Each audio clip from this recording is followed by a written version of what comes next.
Greetings, YouTube. Today I'll be looking at the book Kitchen Con, um, writing on the restaurant racket, which is including a conversation with Anthony Bourdain by Trevor White. Now, Trevor White is an Irishman who has actually helped found an Irish magazine and is a food critic and has traveled the world in pursuit of his career as a food critic.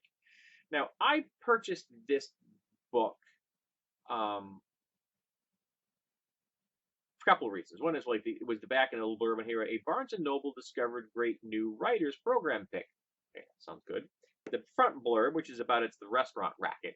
Um, so I wanted to read a book that dealt with restaurants and how they treat employees and the food that they produce and how they treat customers and their impact on the economy and maybe on legislation and things like that. I wanted to know about restaurants, and this book does touch on restaurants, but it's touching on a type of restaurant that I've never been to and I'm never going to be going to, which is a high-end restaurant. The places where you can easily dump a couple could easily dump $300 to $500 or $1,000 on a meal. These are places I don't go to. I'm not the type of person that will dump a lot of money on an experience. As you can tell from the images around me, I like things more than experiences. I'm not even sure I have the right kind of outfit to wear to a place that he's discussing. But a big part of this book is about restaurant critics, which is what the author does. So the book is also kind of a memoir. He talks about a whole lot about the chef personalities, which is kind of related to the restaurants, but sometimes it's removed from what they do. And he's talking about the chefs themselves. He's talking about other food critics and other big name chefs like Gordon Ramsay and Jamie Oliver, which get big chunks of this book. They're like mini biographies of these two people. He talks about the food industry on the big agro level, the big corporations, the agro farms that are producing bland food, but because it travels well, or so it's not locally sourced kind of stuff. He's talking about like McDonald's and big chains that create barely palatable but very homogenous foods, which are accepted all over the world because they have that specific taste and flavor that you want and at a very low price. He talks to Anthony Bourdain in a lengthy interview, and the entire interview is printed in its totality. So, as you can tell, this book is going in a lot of directions.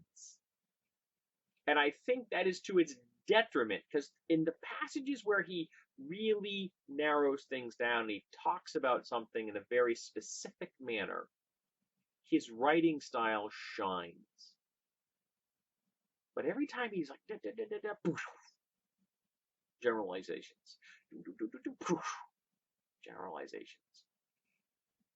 And the well-focused, well-executed passages were far and few between. They were just not enough of them for my taste. Also, almost every person he talks about in this book is a dude.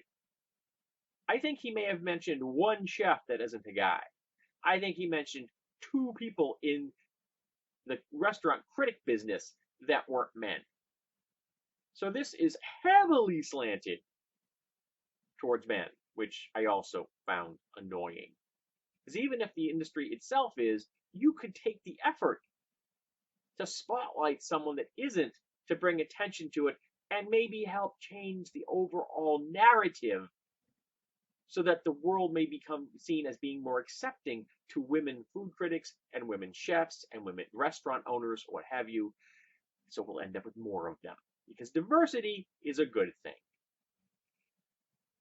And also, I never had an awesome opinion of Anthony Bourdain. I thought he was a pretentious git, self-important, really egotistical, to this kind of like wannabe rock star personality. So I was, but occasionally he'd said witty things and he touched on certain topics and stuff. But then he laments the fact that the state of California, I think he might have, there's on one other state, might have been New York, but the state of California has banned the sale of foie gras. And he was upset at this. So Anthony Bourdain is upset because people aren't torturing waterfowl for his pate. Screw you, Anthony Bourdain. You come off really bad in this. And where I was somewhat neutral with a slightly negative tint towards you, just thinking you were kind of a little douchey dude, now I think you're an outright douche canoe, and I want nothing to do with you. So if I were ever in the past likely to maybe listen to something you said or read something you said, I'm not going to now. Not that you'll care. But maybe enough people will be upset at these these types of opinions or worldview that they'll do something. So I can't recommend this book. It was just not well executed. It was too general in enough in places it shouldn't have been. It was trying to cover too many things at once. It just didn't go deep enough into the things that I felt it should go into. When Trevor White talked about things and with passion and interest, his writing shone through. It was wonderful. But then he'd just lose it and just these generalities, trying to take on the world in a way that the book wasn't focused toward. You could have done that if you'd started in this one spot and organically moved into a direction of trying to change the world through the original focus. I've seen authors do that. You start in one spot, you don't end up when you're in a new destination at the end, your natural narrative arc, even in a nonfiction book. But he didn't do that. So I wasn't excited about this. I can't recommend it. And it's going in my donation box.